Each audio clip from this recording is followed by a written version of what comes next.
다낭성 난소증후군이라고 하는 거예요.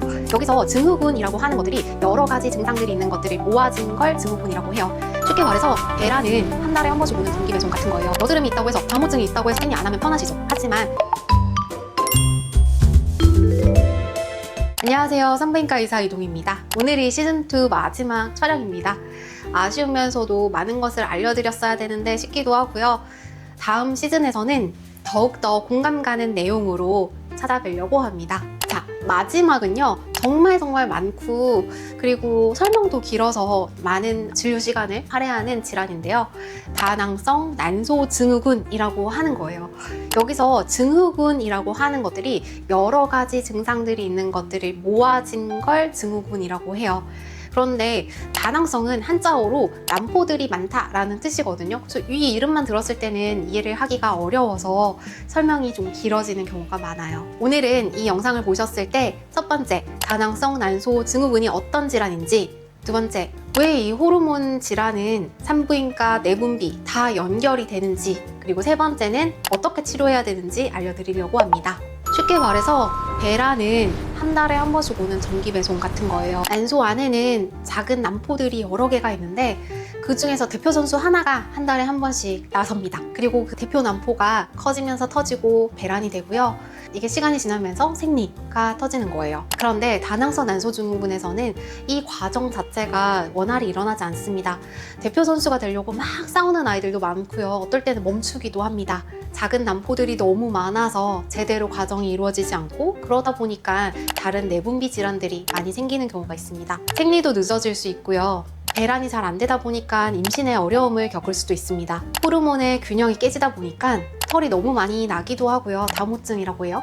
아니면 털이 빠져서 탈모가 생기기도 하고 여드름이 생기기도 하시고 아니면 내분비 때문에 다른 질환들 또는 살이 찌기도 합니다. 중요한 건 다낭성 난소증후군은 여러 가지 증상이 나타날 수 있고 안 나타날 수도 있어요. 몸 전체를 다 같이 봐야 되는 질환이기 때문에 이해하기가 조금 어려우실 수도 있습니다. 최근 이 이름 때문에 오해가 생길 수 있어서 국제적으로는 다른 이름을 붙이자, 내분비적 이름을 붙이자라고 하는 흐름도 있어요.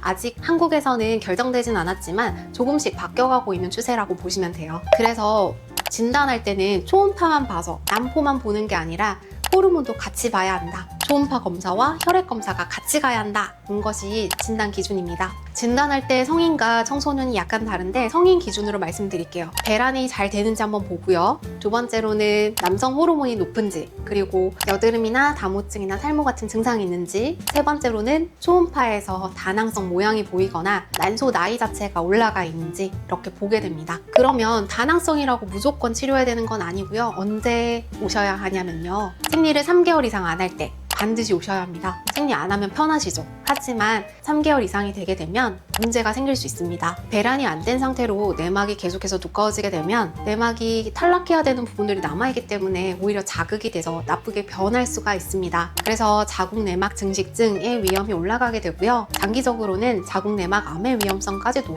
올라갑니다. 그렇다고 해서 모든 다낭성 난소증후군이 암이 걸리는 건 아니니까 미리 겁먹지 마시고요.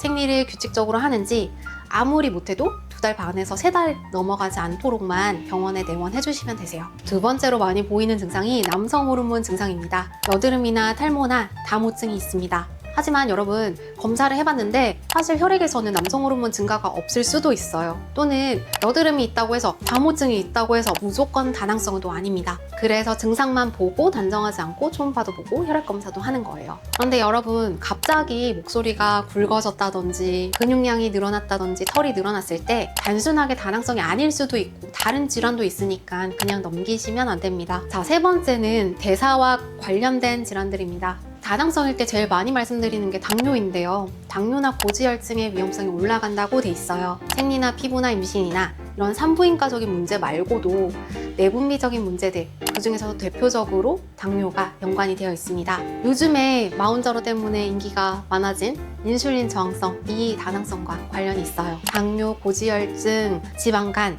같은 이런 내분비적 질환들도 연관이 되어 있으니까 함께 체크하셔야 됩니다. 그런데 여러분 한국에는 마른 다낭성도 많아요. 말랐는데 살이 찌지 않으셨는데 그래도 다낭성 난소 증후군이 있거든요. 괜찮다고 생각하시면 안 되세요. 물론 체중이 증가할수록 더 내분비적 질환이 많은 것은 맞지만 말랐다고 해서 날씬하시다고 해서 없는 건 아닙니다.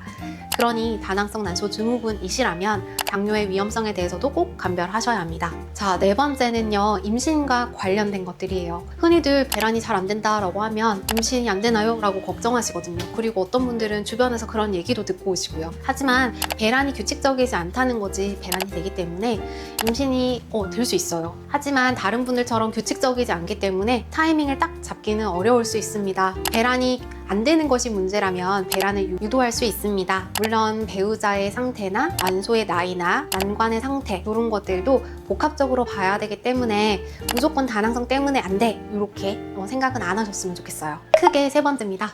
치료는 어떻게 할까요?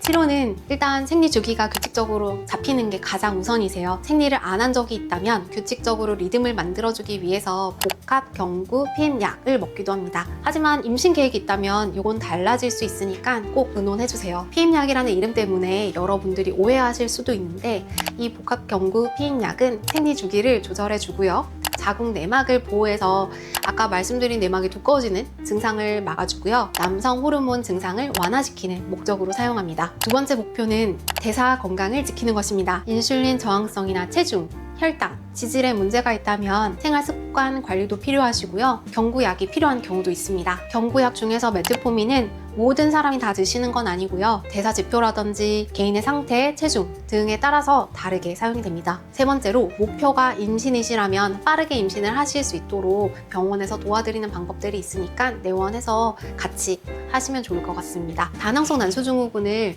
교과서에 찾아보면 가장 먼저 나오는 게 생활 습관의 교정입니다. 살 빼세요가 아니고요. 우리나라에는 마른 다낭성도 너무 많기 때문에 규칙적인 생활 하시는 것, 일주일에 3번 이상 운동하시는 것, 식사 잘 하시는 것 이런 것들도 모두 생활 습관에 들어갑니다. 근데 여러분 다낭성이라고 검색해 보시면 너무 먹을 게 많아요. 광고가 너무 많이 떠요. 이거 먹으면 완치된대 라고 하는 것들이 많은데 다낭성은 완치가 없고요. 완치를 해야 되는 것도 아닙니다. 물론 여러 가지 영양제가 있지만 일부 영양제들은 효과가 있을 수도 있고 도움이 될 수도 있지만 다낭성 난소증후군은 막 치료를 꼭 해야 되는 그런 질환이 아니기 때문에 여러분들이 오해하지 않으셨으면 좋겠습니다. 이것은 병을 막 기적적으로 완치시키는 게 아니라 계속 관리하면서 증상이 나타나지 않도록 하면서 데리고 가시면 됩니다. 오늘 영상이 도움이 되셨다면 좋아요와 구독 부탁드리고요. 오늘로 이렇게 시즌2가 끝났습니다.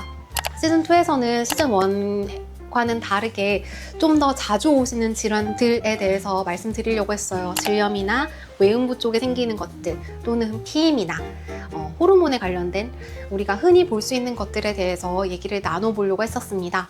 3부에서는 지금보다 좀 더 이제 산부인과에 대해서 모르던 것도 알려드리고요. 친근하게 다가갈 수 있도록 시즌 3에서는 장소도 바꾸고 컨셉도 약간 바꿔서 찾아뵙도록 하겠습니다. 감사합니다.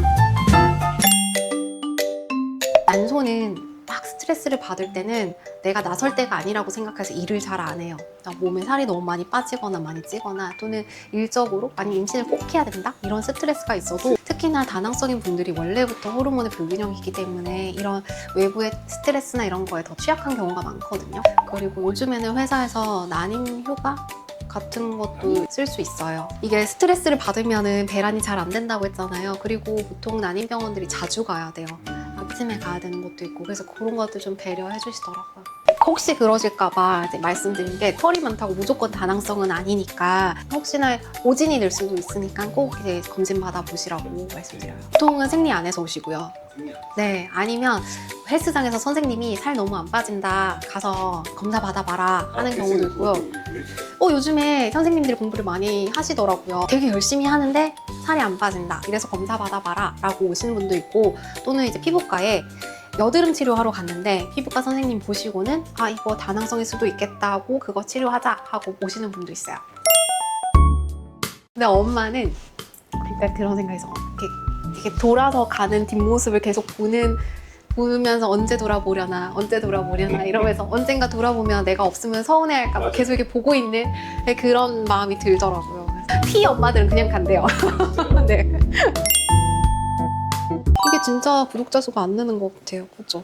제가 구독 안 누르는 거 다 봤거든요.